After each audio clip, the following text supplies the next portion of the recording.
Mind if I steal this chair here, Judge? You're welcome to, yes, sir. Thanks. Okay, so this is a preliminary hearing for Ms. Gibbs, and Mr. Larry Forman is here with her. And if y'all, Commonwealth's witness is Officer Lingenfelter? Yes, sir. Okay. And preliminary hearing, both sides are ready to proceed?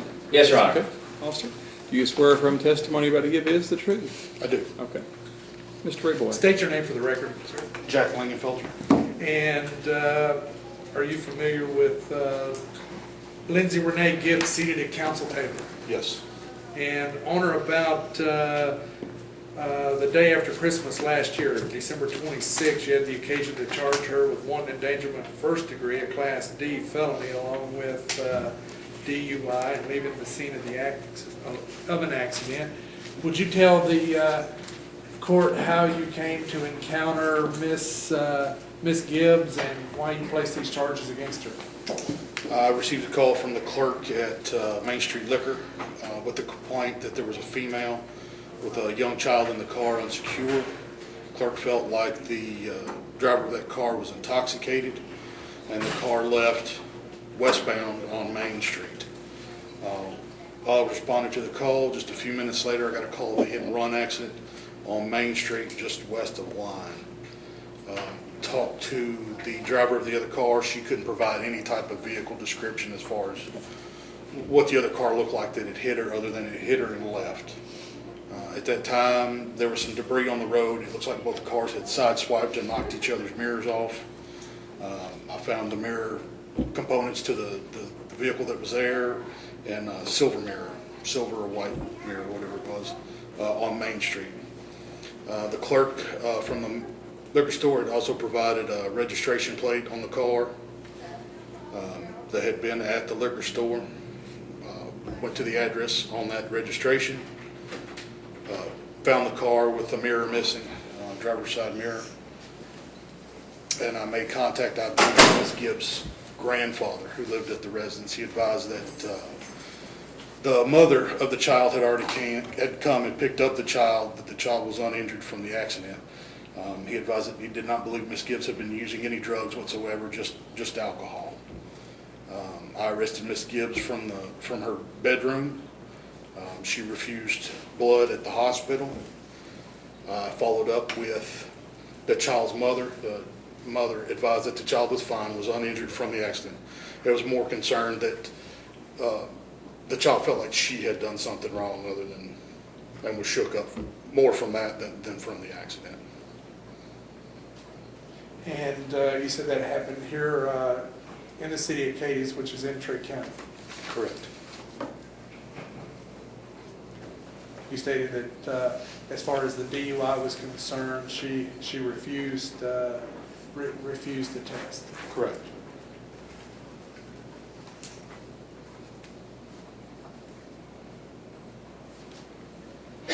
What age was the child that was 6, I believe. 6, okay.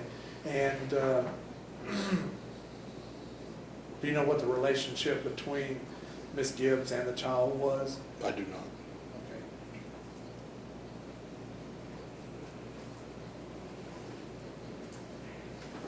That's all the questions I have, Your Honor.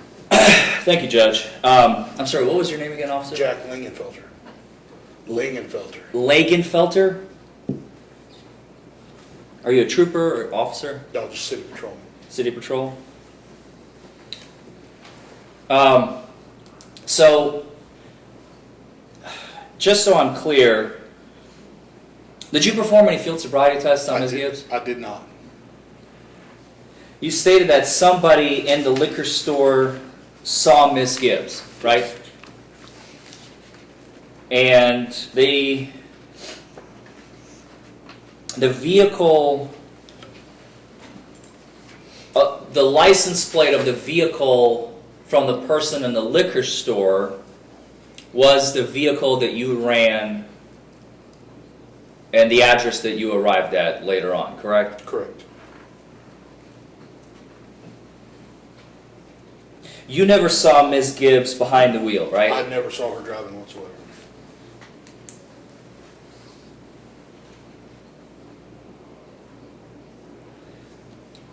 the person, did you speak to anybody at the liquor store?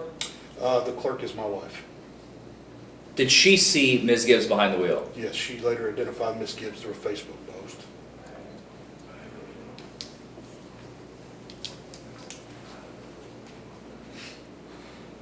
She identified Ms. Gibbs as being in her liquor store, correct? No, she identified Ms. Gibbs as coming up to the drive-through window at the liquor store, being the driver of that car with the child inside.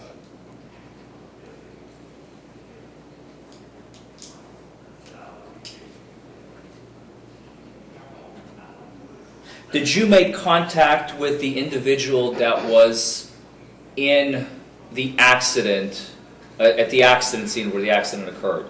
Yes.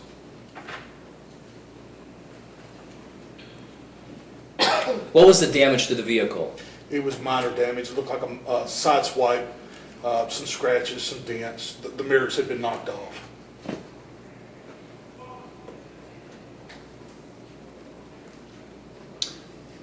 When you arrived at the residence that matched the license plate on the vehicle that you said was at the liquor store, that your wife has taken down, was there anyone inside the vehicle when you arrived? No, the car was parked in the driveway.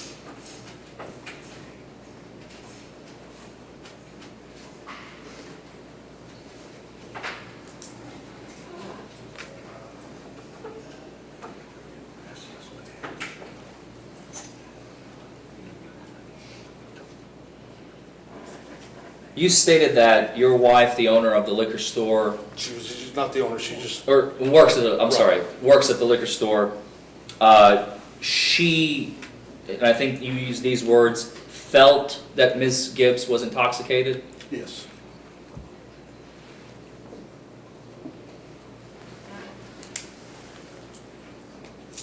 And you also stated, I believe I already asked this question, but I'm going to ask it again just for clarification purposes. The individual that was in the accident could not give a vehicle description of the vehicle that you found at the residence where Ms. Gibbs was found. The only thing that she could attest to was that she saw headlights and that it hit her. She couldn't tell me. She felt like it was a car, but couldn't tell me if it was a car, an SUV, what color, or anything else.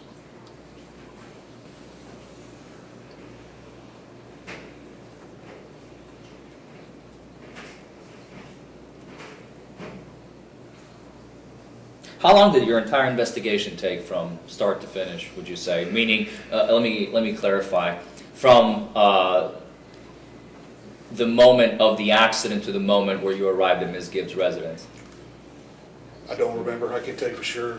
I would guesstimate probably 10 or 15 minutes, however long it took me to collect the information for an accident report.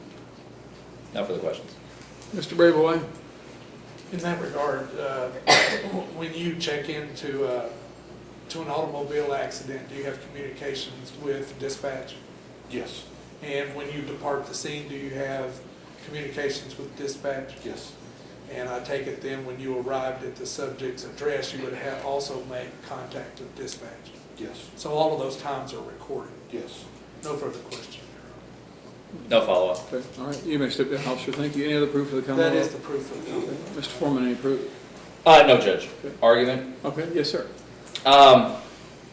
Your Honor, I understand that the threshold for probable cause in a preliminary hearing for arrest is extremely low, and I'm sure the court is aware as well. However, I believe the Commonwealth has, by miles and miles away, has not provided sufficient evidence to show that there was probable cause to arrest Ms. Gibbs, not only for a DUI, they've also charged her with a wanton endangerment charge, which is why we're here for this preliminary hearing in the first place. Your Honor, the facts are as follows. We have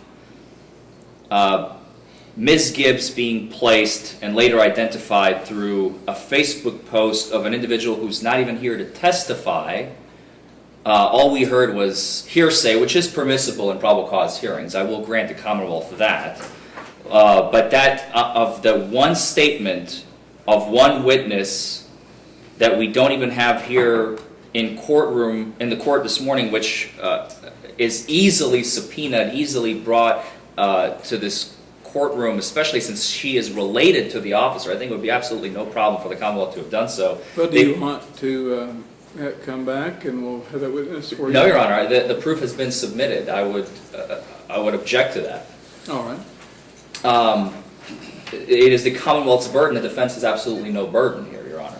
So, with that fact that the officer never saw Ms. Gibbs or the child in the car at any point in time, he has spoken to an individual who was in an accident, who could not even give a description of a vehicle, the vehicle. Later, the officer determined, as I understand, and still we're not even 100% clear if the mirror was the mirror from that vehicle or how it got to the scene, or was it from Ms. Gibbs' vehicle. We don't even know if Ms. Gibbs was driving, other than at the brief moment she was allegedly in the liquor store's drive-through.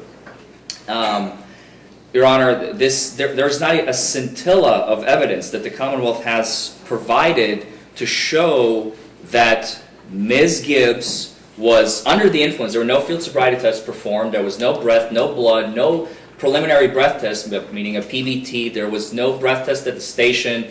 A blood test was requested, which was refused. The officer was free to conduct, he was free to call a drug recognition expert to determine if she's under the influence of something. That was not done. He was free to perform field sobriety tests. He did not. He never even requested to perform field sobriety tests, as he just testified. I mean, there was absolutely 2% of an investigation that should have happened here has happened, and they are charging Ms. Gibbs with operating a motor vehicle under the influence with no evidence. On top of that, they're charging her with a felony with, again, as Your Honor, I think you yourself have heard, there is no proof that she was behind the car with the child and under the influence. Was she in an accident? Perhaps, but that is not a criminal act to be in an accident. Maybe they have a case for fleeing the scene if Ms. Gibbs indeed was the vehicle involved. I think there is at least enough perhaps to move forward on charge number 3, but I request that the court not find probable cause for the felony charge. And I think, I don't know if, I've never been in this position before, but I would even ask the court to not find probable cause for the Commonwealth to move forward on the DUI as well. All right, Mr. Braboy. Your Honor, as counsel stated, threshold here very minimal. The evidence was that the clerk at the liquor store observed the driver of the vehicle. Testimony of the officer was she stated she felt like the person was intoxicated. I'm fairly certain that he also testified that the child was present in the car, which is all what concerned the clerk in the first place. Had there not even been an accident with the plate number that was provided by the clerk, he could have gotten to the address just as easily without the accident, Your Honor. But obviously, I don't know how, if we ask him if she was intoxicated at the time he encountered her at the home, but obviously he charged her with his actions or implications that he felt like he felt too that she was intoxicated. Time frame here is all definable, and of course dealing with probable cause, this is just to determine whether she should remain under bond until it's presented to the grand jury. I think there's sufficient evidence to go forward. All right. Well, the court having heard the evidence and the fine argument of counsel, I do believe that there is probable cause. I think Mr. Forman's got a lot of arguments for the jury, obviously, and maybe even for the Commonwealth attorney short of that. Certainly, Judge. I appreciate it. Thank you. But I do think there's at least probable cause. I'm going to bind the case over to the grand jury and wish you all the best of luck. What week is that going to be, Judge? Well, welcome to the country.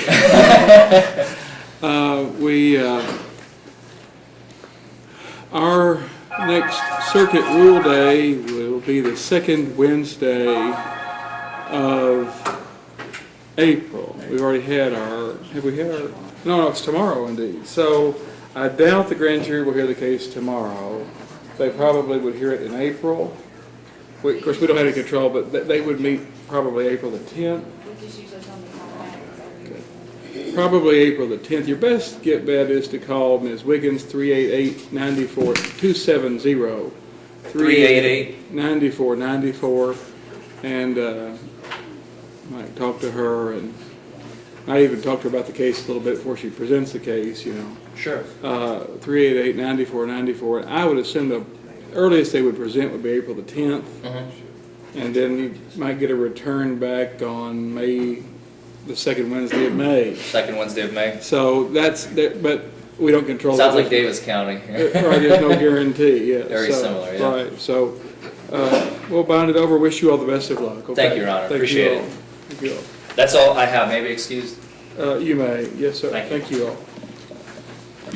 All right, Ms. Rohr, what do you have now? Your Honor, I'm ready on Kenneth Morris. Kenneth Morris.